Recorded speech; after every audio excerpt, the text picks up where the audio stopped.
Halimbawa, yung tanong ay, ano ang kasunod sa mga ipapakita? Yun yung tanong. So, let's say, ang object natin ay 1, 2, 3. Ang question, ano yung susunod sa 3? May option na ibibigay dyan. A, 5, B, 6, C, 4, and D, 8. So, dito makikita natin object 1, object 2, object 3. Let's say object yung mga yan. So, ano ba yung kasunod ng 3? Siyempre, alam nating lahat na ang kasunod ng 3 ay 4. So, ang correct answer ay 4. Diba? Yan yung minsan na makikita nyo sa exam na walang question. Object lang and then question mark. So, ang sagot yan, 4. Pero ito, mga numbers to. Halimbawa lang yan. Pero madalas, mga object ang ipapakita or mga random shapes. So, move na tayo. So, move forward na tayo. Yan yung example natin na una. So, pangalawa naman tayo. Ito naman, gagawa na ako ng object. Let's say, merong bilog. Yan. Object 1, object 2, object 3. So, may question mark ulit.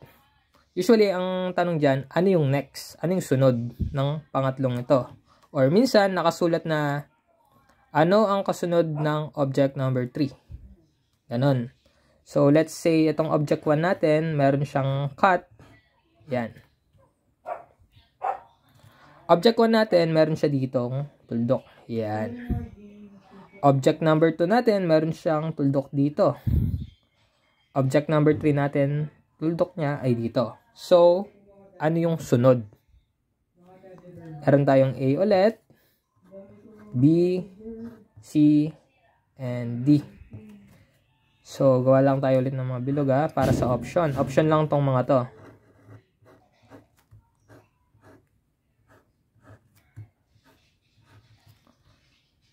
Dito sa option A natin, nandito yung tuldok. Dalawa siya. Sabi natin, nandito yung tuldok. Sa C natin, nandito ulit yung tuldok. Sa D natin, nandito yung tuldok. Kung mapapansin nyo, sa object A natin, object B, object C. Napansin nyo yung tuldok. From there, napunta siya dito sa pangalawa. Tapos yung sa pangatlo, bumaba siya. So, ano yung sunod niyang object? Ang answer po dyan ay letter B. Bakit naging letter B? Bale, naging letter B ang sagot kasi sinundan mo lang yung pattern. Tingnan nyo Dito sa object 1, nandito yung tuldok. So, let's mark it as 1. Object 2 natin, 2. Object 3 natin, 3. Then, ito yung object 4. Nandito yung tuldok, 4. Kung mapapansin nyo, yung naging pattern ng tuldok, kung titingnan natin dito, from here, pumunta lang siyang paganyan. Diba? Meron siyang pattern.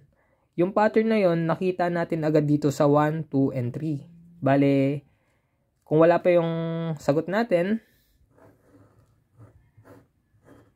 dito sa object natin, yung pattern ng movement ng tuldok, mula doon, pumunta dito. Kung mapapansin nyo, meron siyang pattern na inumpisahan na. So, ano yung panghuli? Siyempre, gaganon yan. Gaya dito, dito. Kaya ito yung sagot. Ito, malito. Bumalik siya sa umpisa. Ito, malito, naging dalawa siya. Ito, malito, naging dalawa. Ang susunod mo lang is yung kasunod. Yan. P. Okay. Example number 3 naman tayo. Gagawa ulit tayo ng object pero medyo magiging komplikado na ito. So, ang gagamitan namang nating object ay, let's say, triangle. Ayan. 1, 2, 3. By the way, take note, every object, nagbabago yan. Minsan irregular shape, minsan combination, minsan interlocking. Iba-iba yan. Minsan 3 yung ibibigay, minsan 4, minsan 2 lang. So, dapat i-check nyo kung ano yung pattern na ibinibigay nung object.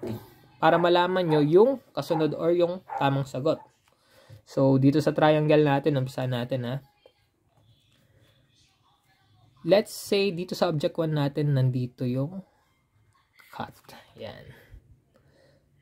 Sa object 2 natin, nandito yung cut. Yan.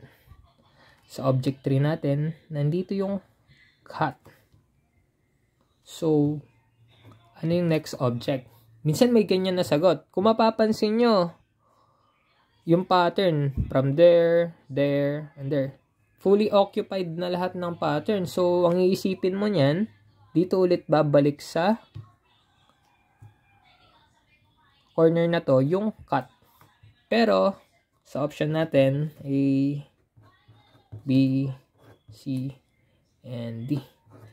Sa option natin, depende yan sa ibibigay na option. Sa option nyo, kunwari, A,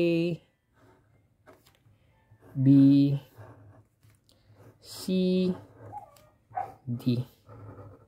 Minsan, sa option nyo makikita yung sagot. So, let's say, ang A natin ay dito, tapos dito. Ang B natin ay dito, tapos dito. Ang C natin ay dito ulit. Ang D natin ay dito. Tapos, saan baba? Yan. Yan ang option natin. So, sa tingin nyo, ano yung next object?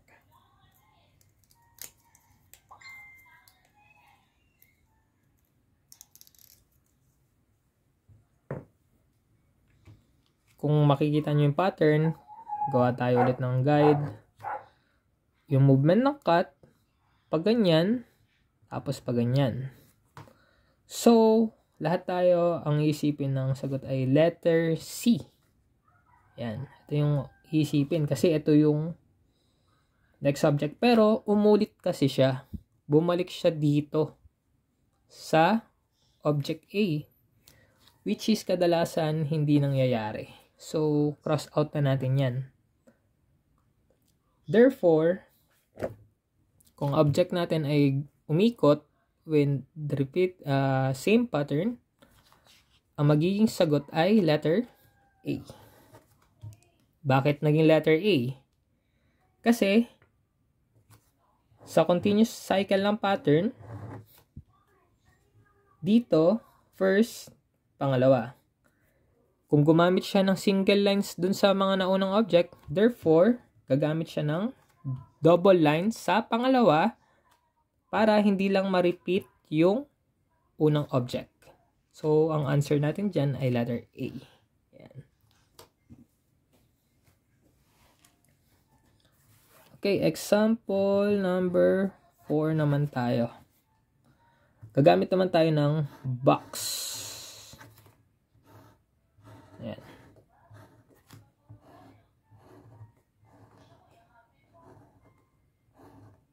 Yan. Yan.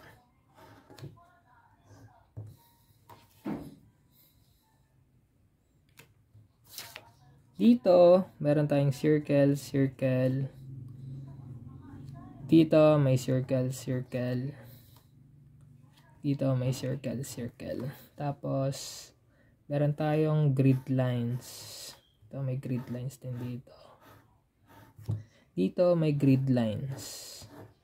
So, ano ang fourth object? So, may option tayo let A, B, C, and D. Gawa tayo ulit ng mga box. Object yan. Object. Ayan, yung D natin.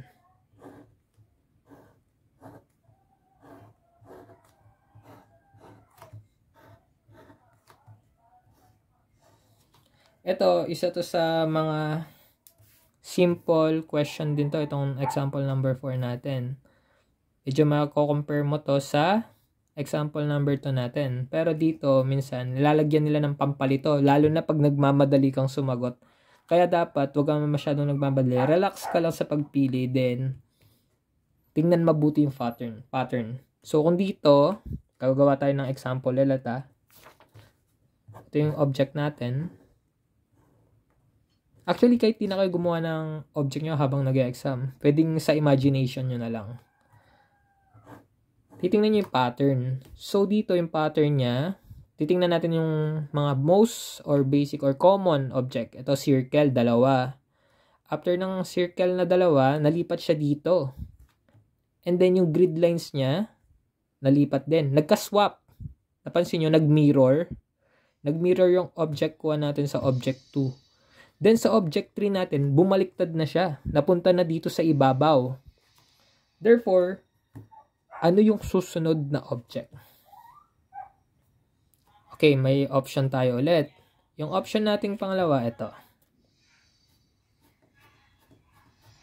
Yan. Tapos, meron din tayong option na ganyan. Meron din tayong ganyan. Meron din tayong ganyan. Okay. Napansin niyo yung pampalito na nilalagay nila sa examination pag sumasagot kayo na ito. So, yung pattern na, ulit tayo. From point 1, napunta siya dito. Tapos dito sa taas, napunta siya. So, itong circle, sa palagay nyo, saan pupunta siya? Siyempre, magbe-base tayo sa object 1 and 2. Yung circle, kung nasa ibabaw siya, therefore, mapupunta siya ulit sa ilalim. Diba? Ang pattern niya ganito. From point, mapupunta doon, tapos mapupunta doon, tapos mapupunta doon. Diba? So, yung circle niya mapupunta sa ilalim. Pero, ano ang itsura ng lines niya? Or ng stripes? Kung dito sa point 1, ay object 1, vertical, object 2, vertical, object 3, horizontal. Therefore, kung horizontal to, magmi-mirror lang siya ulit. Lumipat siya, therefore, mapupunta siya dito. Yung stripe niya.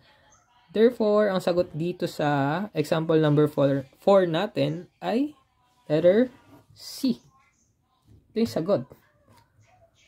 Kita niyo yung pattern? Nasunod lahat. By the way, sa bawat object, pag nag-exam kayo ng ganito, may mga pattern. Then, yung pattern, nakadepende siya doon sa object na ibinibigay. Gaya na itong triangle. Ganyan yung pattern niya. Itong square, ganyan. By the way, hindi laging ganito yung pattern. Yung pattern, nagbabago yan, depende sa object.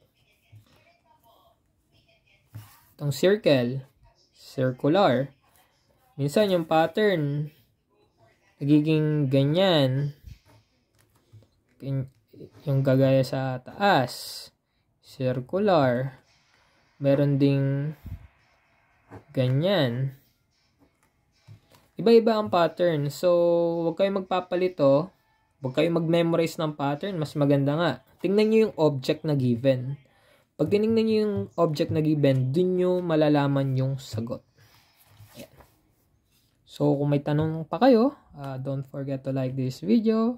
And don't forget to hit subscribe. And comment lang kayo kung may mga katanungan pa kayo. Or kung meron pa kayong gustong idagdag. Thanks for watching!